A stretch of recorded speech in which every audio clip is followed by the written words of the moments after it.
আমার দৃষ্টিতে আপনি আলহামদুলিল্লাহ আমি যেরকম চাইছি, আমি ব্যক্তিগতভাবে যেরকম মনে করছি, যেরকম আমার বাচ্চার সেফটি মনে করছি, আলহামদুলিল্লাহ সেটা আমি পাইছি।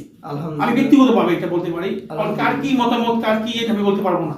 যেমন আপনারা বলছেন বাচ্চা একটু ব্যথা পাবে, একটু সমস্যা হবে, আমার বাচ্চা এরকম ব্যথা পাইনি। আর ব্যথার ক্ষেত্রে বলতে গেলে স্বাভাবিক, আমি যদি কোনো আঘাত পাই তো আমি কি ব্যথা পাবো না? অবশ্যই। এখন যদি বলি যে না আমি ব্যথা পাবোই না, তাহলে তো এটা বোকামি ছাড়া আর কিছু হবে না। এটা কিছু একটু নয়দোষ হয়, কিন্তু আলহামদুলিল্লাহ আমার ছেলে পারফেক্ট। আলহামদুলিল্লাহ আলহামদুলিল্লাহ আমি তার সন্তুষ্ট, এতে আমার কোনো অবজেকশন বা কোনো ইয়ে নেই। আল্লাহ কাছে বহুত শুকরিয়া, আপনাদেরকে বহুত শুকরিয়া। কেউ যদি ভাবতে যে না আমার ছেলেকে আমি খতনা করবো, আমার মনে ডিভাইসটা খুব ভালো, বেটার। বর্তমানে যুগে ডিভাইসটা খুবই বেটার, ভালো বাচ্চার সেফটির জন্য এবং গার্ডিয়ানের সেফটির জন্য। কারণ এখন আপনি মেডিকেলে বাচ্চাকে ইয়ে করবেন, খাতনা করাবেন, বাচ্চাকে নিয়ে গেলেন বাসায়, ব্যালেন্স করা থাকবে, কত সমস্যা থাকবে, বাচ্চা অনেক কষ্ট পাবে, গার্ডিয়ান অনেক কষ্ট পাবে। এই যে রাত্রিবেলা আমরা একসাথে থাকছিলাম বাচ্চাকে নিয়ে, আমাদের কোনো উপলব্ধি নেই যে বাচ্চার কি মুসলমানি করেছি না কি করেছি, সে তার ভাবে শুয়ে আছে, আমরা আমাদের ভাবে শুয়ে আছি।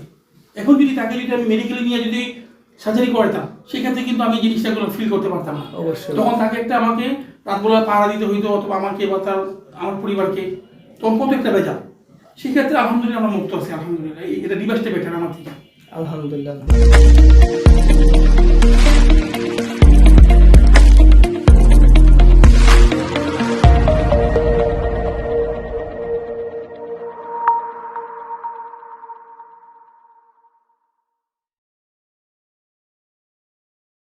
আসসালামু আলাইকুম রহমতুল্লাহ।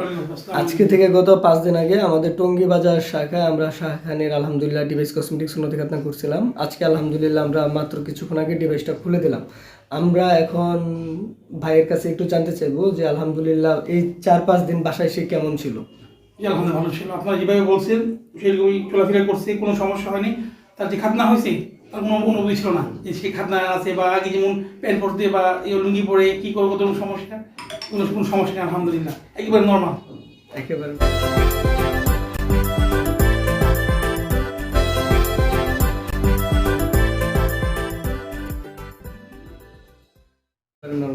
আলহামদুলিল্লাহ। খতনার যখন হয়েছিল তখনও তো আপনি সাথে ছিলেন, আপনার কাছে কি মনে হয়েছে যে আমাদের সেবাগুলো কেমন?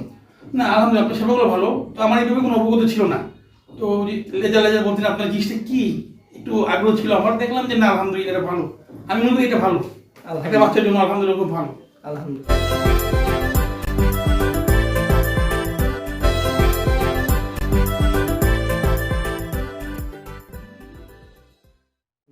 যারা আসলে কি সুন্নতে খতনার বিষয়টা নিয়ে অধিক পরিমাণ চিন্তিত বা হচ্ছে গিয়ে খতনার ক্ষেত্রে অনেকে ভাবেন যে পুরো শরীর এনেস্থেশিয়া দেওয়া লাগে, যেটা আমরা জিয়ে বলি জেনারেল এনেস্থেশিয়া, এটার কি আসলে প্রয়োজন আছে বলে আপনি মনে করেন? দেখেন এটা আগেও কোনো দরকার ছিল না, এখনো দরকার নেই। এখন কেউ যদি রাগ বাড়ে করে যার যার ব্যাপার, কিন্তু আমাদের যখন আগে ছিলাম আমরা অনেক আগের কথা বলি, আমাদের এবেলা ছিল অন্যরকম পরিবেশ ছিল, তখনও মেডিকেল ছিল। কিন্তু এখানকার যে মেডিকেলটা আপনি যেটা করছেন এটা অনেক আধুনিক, এবং এটা আমাদের একটা বাচ্চা যে খতনা হচ্ছে এটা কোনো অনুভূতি নেই তার ভিতরে, তার দেশে ফিলিংসই নেই। তো আলহামদুলিল্লাহ আমি মনে করি সবচেয়ে বেটার, ভালো আমার দৃষ্টিতে ভালো, ব্যক্তিগত দৃষ্টিতে আমার ভালো এটা। আলহামদুলিল্লাহ।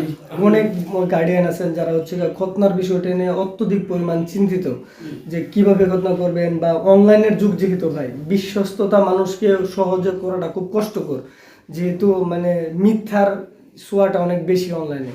সো ওই জায়গা থেকে আমি আপনার কাছে জানতে চাইবো যে হচ্ছে মানে আমাদেরকে দেখে যে আপনি বিশ্বাস করে যে আসলেন, বা আমি যদি আমার ব্যক্তিগত মতামত দিই আপনাকে, আমি এটা বলবো আমি তো আপনাকে চিনতাম না, আপনার প্রতিষ্ঠানকে আমি চিনতাম না। না না না, কোনো জিনিস কি মনে ভরসা রাখতে হবে, বিশ্বাস রাখতে হবে, অবশ্যই এটা অবশ্যই একটা ইম্পর্টেন্ট জিনিস। তৃতীয় কথা হলো আপনাকে অনেক ক্ষেত্রে আপনাকে বিবেচনা করতে হবে। আমি তো একজন সাধারণ মানুষ, আমার তো কমন সেন্স থাকা উচিত। ভালো মন্দ যদি আমি না বুঝতে পারি তাহলে তো আমার হবে না, তাহলে আমার কোথাও যাওয়া দরকার নেই। যখন আমি ভালো মন্দ বুঝতে পারবো, একটা কাউন্টেশন করবো মনের ভিতরে যে না আলহামদুলিল্লাহ পারফেক্ট, আমি 100% বলবো যে আপনার 100% একবার ভালো।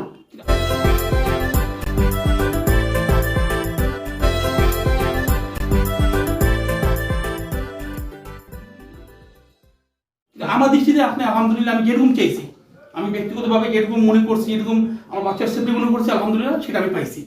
আমি ব্যক্তিগতভাবে এটা বলতে পারি, কারণ কার কি মতামত কার কি এটা আমি বলতে পারবো না। যেমন আপনারা বলছেন বাচ্চা একটু ব্যথা পাবে, একটু সমস্যা হবে, আমার বাচ্চা এরকম ব্যথা পাইনি। আর ব্যথার ক্ষেত্রে বলতে গেলে স্বাভাবিক, আমি যদি কোনো আঘাত পাই তো আমি কি ব্যথা পাবো না? অবশ্যই। এখন যদি বলি যে না আমি ব্যথা পাবোই না, তাহলে তো এটা বোকামি ছাড়া আর কিছু হবে না।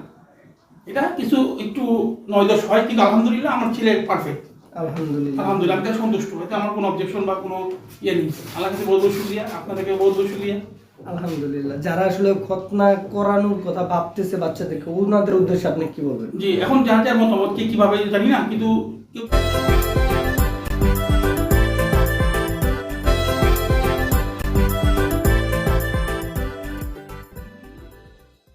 কেউ যদি ভাবতে যে না আমার ছেলেকে আমি খতনা করবো, আমার মনে ডিভাইসটা খুব ভালো, বেটার। আলহামদুলিল্লাহ। বর্তমানে যুগে ডিভাইসটা খুবই বেটার, ভালো, বাচ্চার সেফটির জন্য এবং গার্ডিয়ানের সেফটির জন্য। কারণ এখন আপনি মেডিকেলে বাচ্চাকে ইয়ে করবেন, খাতনা করাবেন, তো বাচ্চাকে নিয়ে গেলেন বাসায়, ব্যান্ডেজ করা থাকবে, কত সমস্যা থাকবে, বাচ্চা অনেক কষ্ট পাবে, গার্ডিয়ান অনেক কষ্ট পাবে। এই যে রাত্রিবেলা আমরা একসাথে থাকছিলাম বাচ্চাকে নিয়ে, আমাদের কোনো উপলব্ধি নেই যে বাচ্চার কি মুসলমানি করেছি না কি করেছি, সে তার ভাবে শুয়ে আছে, আমরা আমাদের ভাবে শুয়ে আছি। এখন যদি তাকে যদি আমি মেডিকেলে নিয়ে যদি সার্জারি করাতাম, সেক্ষেত্রে কিন্তু আমি জিনিসটাগুলো ফিল করতে পারতাম না। অবশ্যই। তখন তাকে একটা আমাকে রাতবেলা পাহারা দিতে হইতো, অথবা আমাকে বা তার আমার পরিবারকে, তখন কত একটা বেজা। সেক্ষেত্রে আলহামদুলিল্লাহ আমরা মুক্ত আছি, আলহামদুলিল্লাহ। এটা ডিভাইসটা বেটার আমার থেকে। আলহামদুলিল্লাহ। অসংখ্য ধন্যবাদ। আপনাদের অসংখ্য ধন্যবাদ। আসসালামু আলাইকুম।